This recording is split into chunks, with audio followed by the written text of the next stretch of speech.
গঙ্গার জল উঠে পড়লো রাস্তায়, আমি তো ফুল অবাক। তো নমস্কার বন্ধুরা, গুরুজনদের আমার প্রণাম, ছোটদের ভালোবাসা আর সমবয়সীদের বুড়ো আঙুল দেখিয়ে আজকের দিনটা শুরু করলাম। গত কয়েকদিন ধরেই টানা বৃষ্টি, গোপন সূত্রে খবর পেলাম গঙ্গার জল নাকি বেশ খানিকটা বেড়েছে। তাই অ্যালোভেরার কাটাকে টাটা বলে বেরিয়ে পড়লাম গঙ্গা পরিদর্শনে। আর এসে দেখি ও মা, এ তো দুয়ারে গঙ্গা। কয়েকজন ওভার এক্সাইটেড হয়ে রাস্তাতেই জুতো খুলে নেমে পড়েছে। দেখবে তোমাদের জুতোগুলো ভাসিয়ে দেবো না, থাক ছেড়ে দিলাম। কিন্তু মনে মনে ভাবলাম কারা এরা, মানে আলাদাই তো। কি ঠিক বললাম তো দাদু? Yes, you are right. এরপর আমরা বন্ধুরা মিলে যেই মাঠে খেলতে যাই সেই মাঠটা একবার দেখতে এলাম। এসে দেখি ওল্ড ট্রাফোর্ডে এখন মাছ চাষ করা যাবে, মানে আলাদাই আলাদাই। কি আর করা যাবে, মনে দুঃখ নিয়েই চলে আসলাম দোকানের দিকে। আর এসেই দেখি কয়েকজন বিড়ি মুখে নিয়ে নিজেদের মধ্যে খুব ঝগড়া করছে। তাতে আমার কি, আমি তো শান্তিপ্রিয় মানুষ।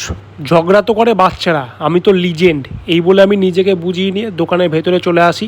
কারণ স্টারবাক্সের লিকার চাটা আমার জন্য অপেক্ষা করছিল। এবার আমি চাটা খেতে খেতে ওদের ঝগড়াটা দেখবো। I am so intelligent. রাজা রাজা যুদ্ধ করে, উলুখাগড়া মস্তি নেয়। এখানে উলুখাগড়াটা হলাম আমি। নাইস চা। চাটা খেয়ে ফুল এনার্জি নিয়ে স্যাটাক করে মালটা প্যাকেটের মধ্যে ঢুকিয়ে দিয়ে করে ফেললাম আজকের দিনে প্রথম বউনি। কিন্তু কাস্টমারটা ছোট্ট করে আমার সাথে একটা স্ক্যাম করে দেয়। 300 টাকা বিল হয়েছিল, 15খানা 20 টাকার নোট দিয়েছে। আর নোটগুলোর অবস্থা আমার থেকেও খারাপ। কি আর করা যাবে, দিয়েছে যে এটাই বড় কথা। এই বলে আমি আনন্দে আনন্দে মিড ডে মিল খেতে বাড়িতে চলে আসি। আসতে কাকা, এবার কিন্তু সাইড দেবে। খাওয়া দাওয়া করে আবার রাত্রিবেলায় চলে আসলাম দোকানে। দোকানদারি করে বসে বললাম হিসাবের খাতা নিয়ে হিসাব করতে।